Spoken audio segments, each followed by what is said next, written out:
Time. Position of adverbs of time.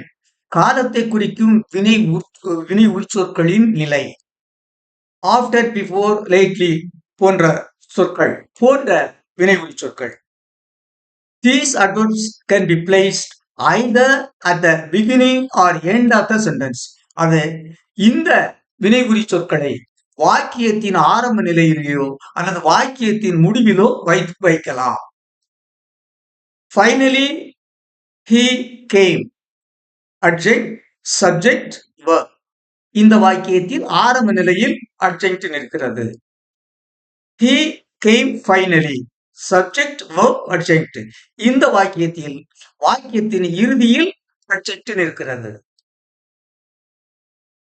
In compound tenses, afterwards, eventually, lately, now, recently, soon போன்ற வினைவுரி சொற்கள்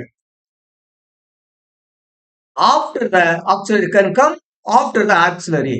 அதாவது ஒன்றுக்கு மேற்பட்ட வினைச்சொற்கள் இருந்தால் அங்கே இந்த வினைவுரி சொற்கள் முதல் ஆக்சிலரி வெர்புக்கு அடுத்து வர வேண்டும்.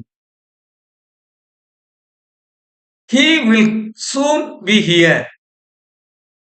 Subject, auxiliary verb, adjunct, finite verb, adjunct.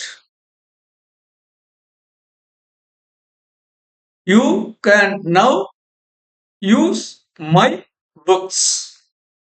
Subject, auxiliary verb, adjunct, finite verb, my books, object.